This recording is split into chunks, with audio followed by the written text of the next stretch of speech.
বিশ্বের অন্যতম জনবহুল দেশ ভারত, যেখানে নানা শ্রেণী পেশার মানুষের বসবাস।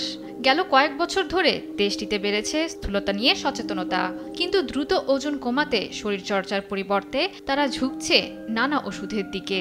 ফলে দীর্ঘমেয়াদে বাড়ছে নানাবিধ শারীরিক জটিলতা। চিকিৎসকদের দাবি, দ্রুত ওজন কমাতেই মেডিসিন বেছে নিচ্ছেন অনেকে। ফলে জনসংখ্যার একটি বড় অংশ ভুগছে টাইপ 2 ডায়াবেটিসে। আর ডায়াবেটিস চিকিৎসার জন্য ব্যবহৃত ওষুধ দিয়েই ওজন কমানোর দিকে ঝুঁকছেন কেউ কেউ। এর মধ্যে GLP-1 সিরিজের ওষুধ ক্ষুধা নিয়ন্ত্রণে কাজ করে।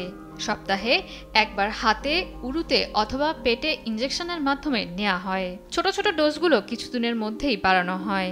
এক সপ্তাহের মধ্যেই কমতে শুরু করে ওজন। তবে অনেকের ক্ষেত্রে এসব ওষুধ কাজ করে না। সর্বোচ্চ 15% ওজন কমলেও একসময় কাজ করা বন্ধ হয়ে যায়। তারপরও আছে বাড়তি চাহিদা মেটাতে না পেরে কালোবাজারের দ্বারস্থ হচ্ছে আমদানিকারকরা। গবেষণা সংস্থা ফার্মারেক জানায়, 2021 সালে ওজন কমানো ওষুধের বাজার মূল্য ছিল $16 মিলিয়ন, যা এখন পৌঁছেছে প্রায় $100 মিলিয়ন। এক মাসের ইনজেকশনের দাম রাখা হচ্ছে 14,000 থেকে 27,000 রুপি। ধারণা করা হচ্ছে মধ্যবিত্তদের নাগালে আনতে বছরে বাজারে আরও সস্তা জেনেরিকের ওষুধ তোলা হবে। দাম ও নীতিমালা ঠিক থাকলে এ থেকে আয় হতে পারে অন্তত $100 কোটি। তবে সহজলভ্য হলে বাড়বে এর অপব্যবহার। প্রেসক্রিপশন ছাড়াই এসব ওষুধ কিনতে পারছেন ক্রেতারা, যা উদ্বেগজনক।